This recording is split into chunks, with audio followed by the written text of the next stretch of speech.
Oh, whoa, whoa, whoa, whoa, what's up, fam squad? Chucky Hats here, or should I say, dude, better than perfect, actually the best. And today we're gonna be doing water bottle flip trick shots. Let's get into action here. Let's get flipping bottles. What? 1 second, sorry. Just gotta warm up. You know how it is. The old flipping hand is rusty. just 1 second. You know what? You know what the problem is? I don't know the area under the curve of the water bottle trajectory. God, how could I have forgotten that little trick, that little tidbit from 2015 when water bottle flipping was a thing? So gotta figure it out. Gotta figure out the area under a curve. The question is, how do I do that? Well, I'm glad you asked. An essential proponent of the development of calculus was the problem of how to find the area under a curve. Finding the area of a simple polygon is not that hard, right? You can imagine the area of a rectangle or a square is just the base times the height. The area of a triangle is the base times the height times 1/2. And once you have triangles, you can essentially find the area of any simple polygon by just putting a bunch of triangles in there. As long as it has straight sides, there's an amount of triangles that can fill it, a finite amount. But that's not the same for curves, right? Curves don't have straight edges, and therefore a triangle could never fit perfectly into it. And therefore, the area under a curve is much harder to calculate. Now, that's not impossible. There's many ways to do it, but one is called Riemann sums. Riemann sums is essentially the idea that if you have an infinite amount of tiny little rectangles under the curve, and you add all the areas of those rectangles together, you will have the area of the space under the curve. So this is kind of outlined here, and while the rectangles aren't infinite, the concept is still there, right? As you can see, there's a rectangle here, here, and here, and they all are under the curve. And when we add all of them together, we can approximate the area under this curve. But it's not a great approximation, right? There's a lot of space. There's a lot of open space here, here, here, here. So this area that we would approximate for under this curve would be really low. So to make it better, right, we add more rectangles. Instead of 5, this is 10 rectangles. And as you can see, there's a lot less open white space. But there is still some, right? You can see here all of those little triangle-looking things of open space. So to make it even more accurate, right, we go from 10 to 1,000 rectangles, right? And at this point, you cannot see any open space. You cannot even distinctly tell where a rectangle is, or where it starts or where it ends.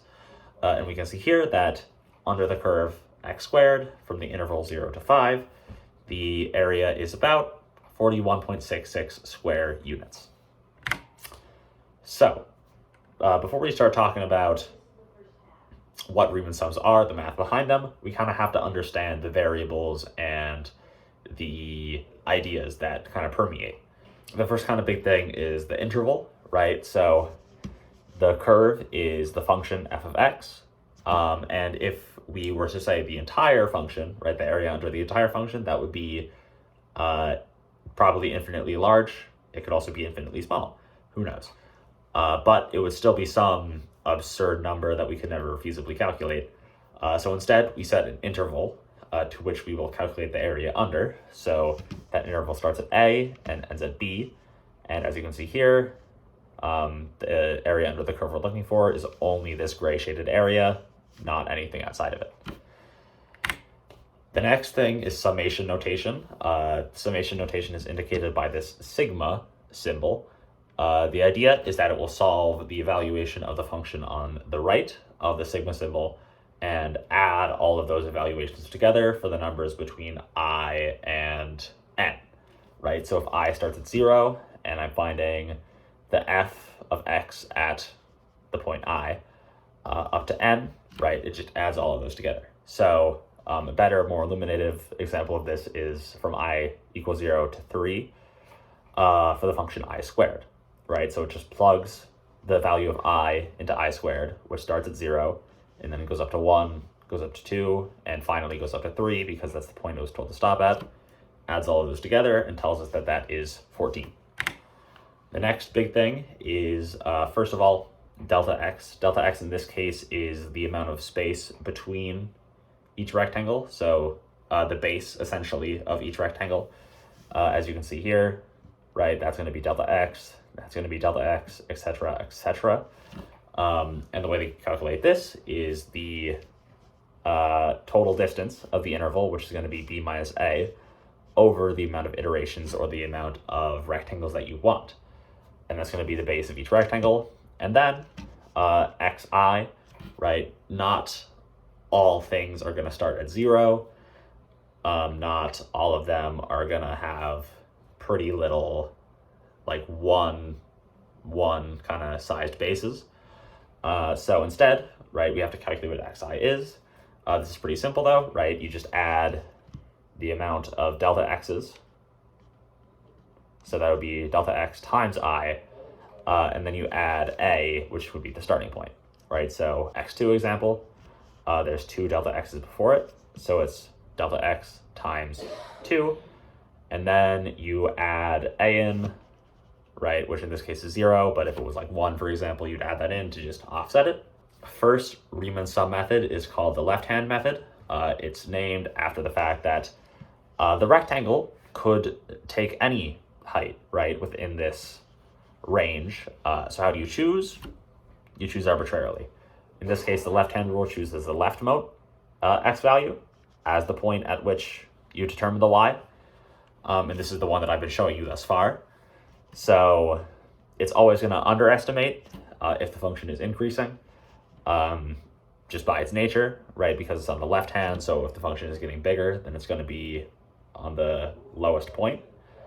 This can be represented mathematically through summation notation, as the area of each rectangle is the base, which is delta x, times the height, which is the function evaluated at xi.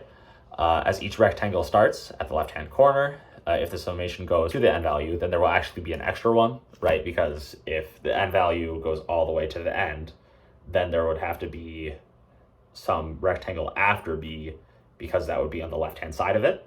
So we just say don't include that rectangle, right? Go from 0 to n minus 1, and that includes all of the rectangles in the interval. And therefore, we have I equals 0 to n minus 1, summing base times height. Now, the right-hand rule is kind of the opposite of the left-hand rule, intuitively, right? And you can see that instead of taking the x value at the left-hand side, it does it at the right-hand side. And in this case, again, the opposite, it sums the area a little bit over, right? It overestimates if the function is increasing. Because it's taking the rightest point, which, if the function is increasing, is going to be the greatest value in that interval. The summation is similar to the left-hand one, but instead of x being evaluated, it evaluates at the next I value. We can kind of just simplify this by just starting at one I value ahead and going to n, instead of starting at 0 and going to n minus 1, right? You're just adding 1 to both.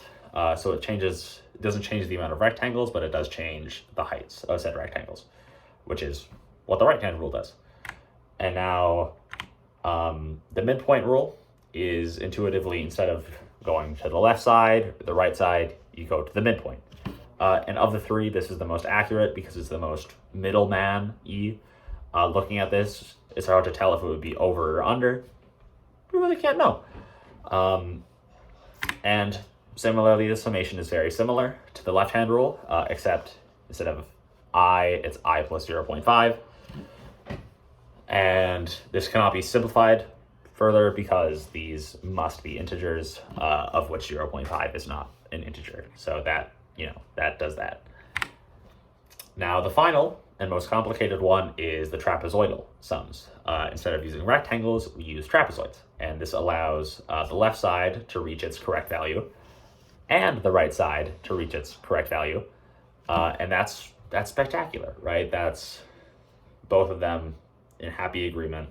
And then, like triangles do, we just draw a little hypotenuse between the two. And this creates a trapezoid. Now, trapezoids are the most accurate summation method, but they're also kind of the most complicated to calculate. To find the area of a trapezoid, you take the length of its first base, the length of its second base, average them by dividing them by 2, and then you multiply it by h, which is the height in this case. But our trapezoids are on their side, right? So if we just flip it around like that, we can see that the height at the left side plus the height on the right side divided by 2, which is the average of the two heights, times the base, which is going to be delta x, is going to be the area of that trapezoid. So we see that written here, right? Height on the left side, height on the right side divided by 2 times x, or delta x. And that's summed for all of the trapezoids from 0 to n-1. Now, the next kind of natural thing to do here, right, would be to apply these Riemann sums to actual area under the curve things. The problem is that would be really tedious if I wanted to get an accurate answer, because I would have to calculate 1,000 areas of rectangles, add them all together. It'll take forever, right? That would not be fun. So instead, I have computers do it for me. Now, the way that humans interact with computers is obviously going to be coding. And we are going to choose Python because it is perhaps the most intuitive and has the most beginner-friendly syntax. And for simpler things like finding Riemann sums, that's pretty appealing. So to understand Python, we kind of have to start at the base, which is going to be variables, right? Variables are letters that can store data. So for example, if I say the variable x is equal to 1, right? If I ask the computer what is x plus x, it will tell me 2. And the way that we interact with the computer is through the console, right? So you can see a little snippet of the console here. It asks me for an input, right, as to what x should be. So it gets user input through the console, and I tell it to be 1. And then it prints to the console what the evaluation of x plus x is, which in this case, if x is 1, 1 plus 1 is 2. So it prints 2 to the console. The next big thing is classes and lists. For this project, right, there's a lot of functions that I want to use and find the sums of, right? And it's really tedious to write them out every time. So instead, I can use some presets. And to make a preset, I need to make a class and a list for them. So what is a class? A class is a data type, right? So there are a lot of different data types. There are strings, which is like sentences, words. There are numbers, right, which is split into integers, and floats, which are just all the other numbers. There are booleans, which is true or false statements, right? There's a lot of different data types built into Python, but if I want to make a new one, I can make a new class, right? So let's say I want to make a new data type, which is the grocery store. I can define the grocery store as having 3 items. And then when I create a new grocery store, right, say Market Basket, I tell it the 3 items that it has, right? So grocery store with bananas, matches, and Tog Pettingill. Shaw's is a grocery store with lemon lime soda, balloons, and peanut butter. And Hannaford's is a grocery store with some organic stuff, dirt, and nothing else. But there's kind of a problem with this, right? And that's Market Basket and Shaw's have way more items than that. Well, Hannaford's only has 2 items. I had to fill in the third with the word nothing else. So how do I make that not a problem? Well, I use lists, right? So instead of having 3 items, I just have one variable called items. And I use these little square brackets to create a list. And a list is just one singular thing that can store 200 different things if it must, right? And it can store any amount, as you know, just as long as you separate them by commas. So here I bump Market Basket and Shaw's repertoire up to 5. Well, I just nix nothing else from Hannaford's, and it only has 2 items now. Now, applying this to the Riemann sums, right, I want to make presets, and the presets have to have the necessary data, right, which is going to be the function, the a value, the b value, which is the interval, the n value, which is the point to stop iterating at, and the method, right? So that's trapezoid, left hand, right hand, midpoint. So I have the class preset that has all of these data types, and then I can just make 7 different presets, each with a function, an a, a b, an n, and a method. Now it's important to note with lists that they start indexing at 0. So the first item, as we would call it, is the 0th item. And it continues on like that. So while this only goes up to 6, there are 7 items here. The next thing is conditional statements, right? I don't always want to use a preset, so I have to have some way for the computer to differentiate between the user wanting presets or the user wanting not presets. So this can be done with conditional statements, most often regarded as if then else. A conditional statement thinks if some condition is true, then run this code. Otherwise, else if some other condition is true, run this code. And if all else fails, the default, run this code, right? So in this case, some condition is false, which means that this check fails and this code does not run. And so it goes down to this next one. Is some other condition true? Yes. So it prints this code here, and everything is great in the world. So applying this to the program, right, I can ask the user, are you using a preset? If they say yes, I can ask them for what preset, get all the data from that preset, or else if they said something else, then I just ask them for their own function. Simple, easy, awesome. Now, to actually do the summation part, I need to use what is called a loop. There are many different loops in Python, but the one that I find most useful for this is the for loop. The for loop can run in a defined range, right? So in this case, we're saying the range is from 1 to 11.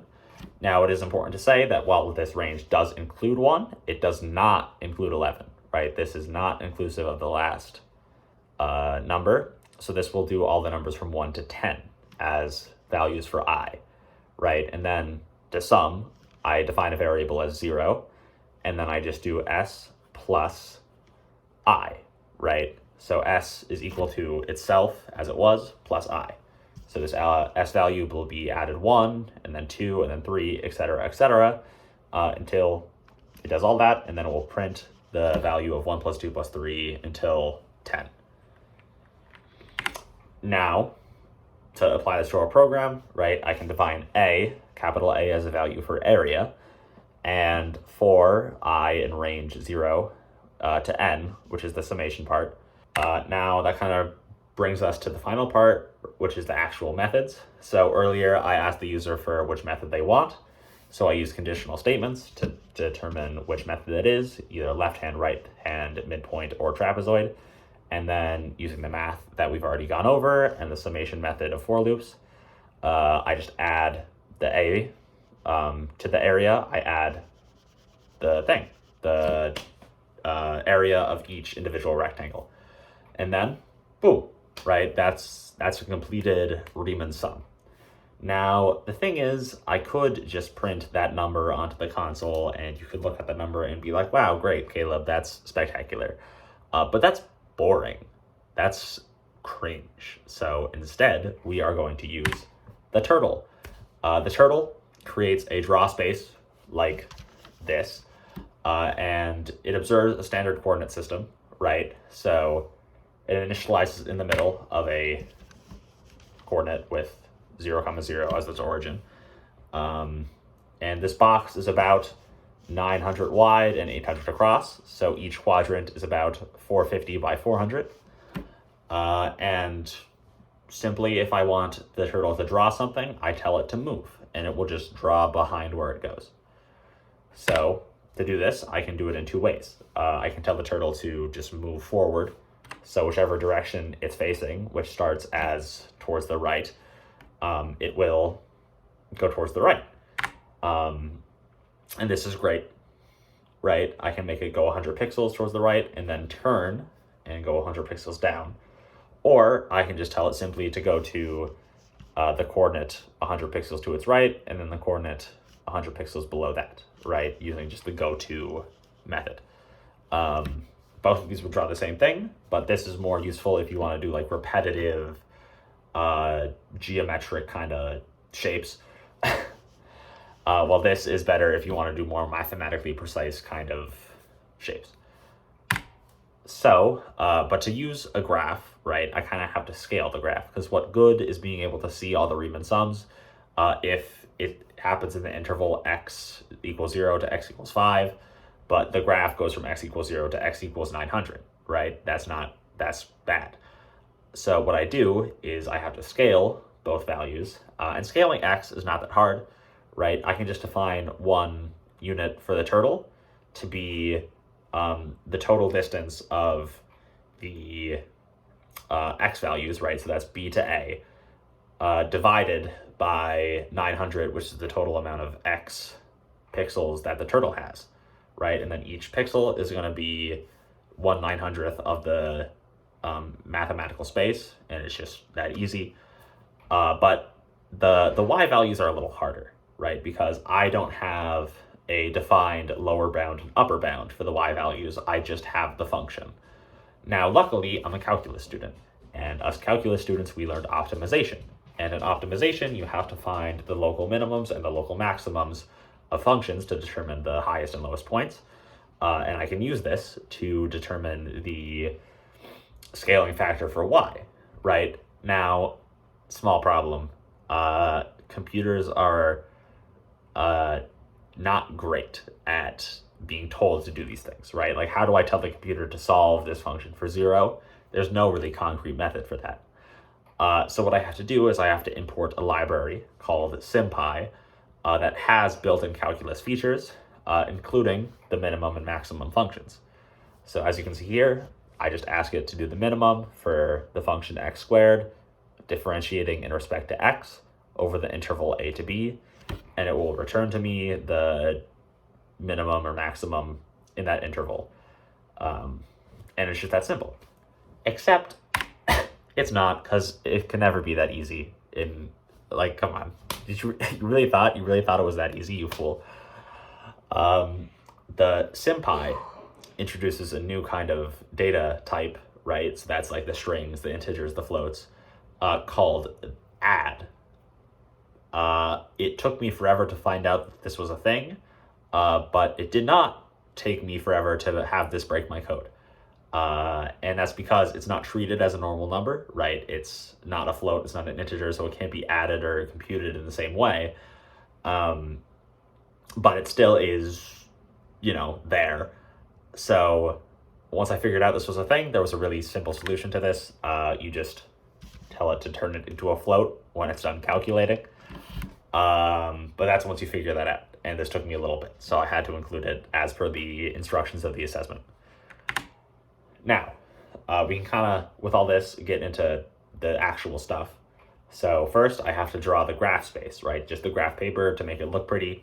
And to do this, as I said, the forward and turn functions are really good for drawing repetitive little designs. For example, a grid of squares. So I start by telling it to make all of the squares or rectangles on the up and down, or all the y lines. And then once it's done with that, it goes up again and makes all of the x lines. And it's just that simple. The next thing is just drawing the function. So this one is more mathematically precise, so we use the goTo turtle. And we just simply find the scaled x values and the scaled y values, and then we tell the turtle to go there using the function. And then finally, drawing the sums. Similarly, right, you use the function to find the scaled y and x values, and then you just make a little rectangle with corners at the y value at 0 and the scaled x value, and the other corner at the height of the rectangle and its the next x value, right? Just that simple, just that easy. So now we can do the fun part, right? The actual Python. We love Python. So I get to show my program in action. I did mine in Visual Studio Code because I'm a nerd and I can do that on my personal computer. So if we run the thing, right? First thing, I'm going to move this over here. we can see that we have this little turtle graphics window. Are we using a preset? Let's say for the sake of the argument, no. So let's start with a function, simple, x squared. The lower band will be -1, the upper band will be 4. The number of iterations, let's start small at 5, and the area method we're going to use is the left-hand method. Sorry, I inputted the data wrong. Let's try that again. And as we can see here, right, it creates 5 rectangles. This one is non-existent because its left hand is at 0.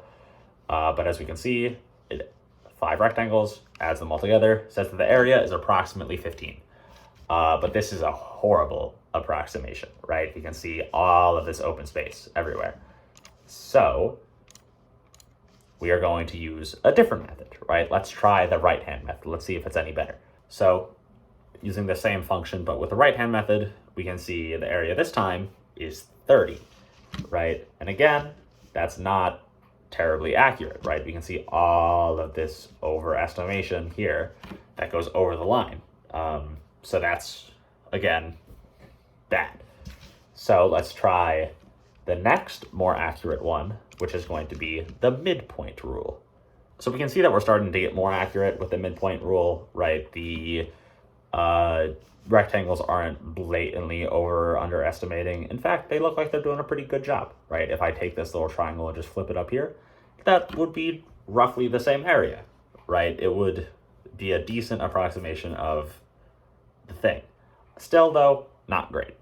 So while 21.25 seems more accurate, we can still get better. And we can do this with the trapezoid method. The trapezoid method, as you can see, really fits the contours of the line decently, right? There's still some extra space above all of the things, but seems like a pretty good approximation, which in this case, it is saying the area is 22.5. Now, the trapezoid method, as I said, is the most accurate Riemann sum method. So to get a better answer, we're going to have to move to more rectangles. So doing instead with 10 rectangles, we can see that there is still some little bit of overhang from the trapezoids, but overall, pretty good approximation. It's saying now that the area is 21.875. So again, it's not terribly accurate. So we're still converging onto the right area.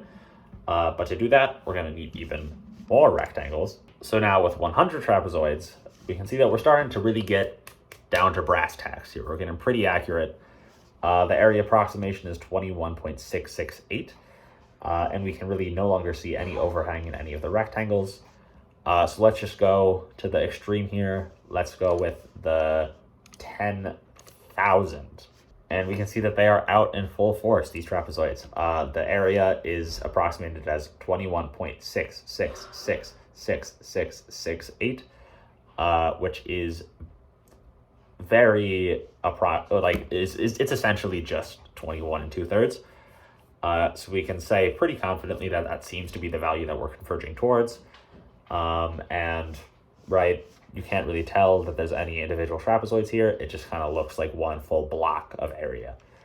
And that's Riemann sums, right? That's the whole concept behind them. That's why they're accurate. Now with that, right, we've proved that Riemann sums work. Calculus is real. The real thing, though, is to prove whether my program works, which is not so sure. To do that, John Bow has dutifully supplied me with 7 different problems here, which I have loaded into my function as the presets, right? So to use a preset is pretty simple. Run the thing, take the graphics, say that, yes, I'm using a preset. Which preset? Let's just go with the first one, which is x squared plus 3x plus 5 from, I believe, from 10 to 20. And as we can see here, it just automatically does all the things for us. And it approximates the area as 2,831, which, while not exact, Leon is pretty close to the 2,833. The reason it's so not exact is if I wanted to do 10,000 sums for all of these, it would take me a lot of time. So I cut back a little bit. I let the computer have its day off, right? It's only doing 1,000 rectangles, which doesn't look too different from the to the user, but it does change the area approximation. But still, pretty accurate.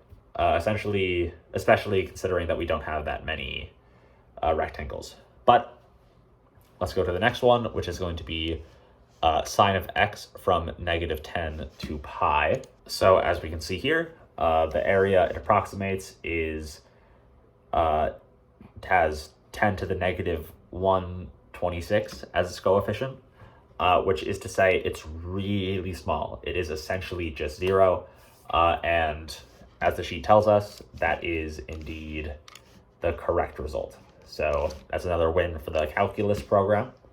Let's now move on to the third preset, which is e to the 3x. As we can see here, the area it approximates is 1,089,661, which is only 11-ish off from the real value. And as I said, especially when we get to really big numbers like this, the approximation is going to be off by, a fair, small percentage, just because, the nature of Riemann sums is that it is an approximation, not an exact value. So for the fourth preset, it is the sine of x from 0 to pi. And as we can see, it approximates the area to be about 2, which is backed up by the one note. The fifth preset is x to the 1/2, or the square root of x, to which the approximate area is 20.405. Oh, and sorry, this is from the interval 1 to, I believe, 10. And the real area here is 20.415. So again, pretty accurate. The sixth preset is the function 1 over x from the interval 1 to 5. And the approximate area is 1.607. While the exact area is 1.609. So, muy bien, muy bien. And the final preset is x squared from the interval 0 to 6. And the exact area is 72, and the approximate area is also just about 72. So, the program seems to work. It has these pretty little visuals, and that's calculus, baby. That's calculus done. Now we can go back and do the water bottle flip trick shots. The water bottle flipping. Water bottle flip time. Let's go flip the bottles. Don't you want to flip the bottles? I know you want to flip the bottles. Let's return to my room, to my home, and to my room. This is the bed where I sleep. That's nice, isn't that nice? Gotta just set the camera up like the professional YouTuber I am. And now that I know the area under the curve, I can flip this water bottle in a perfect mathematical sense.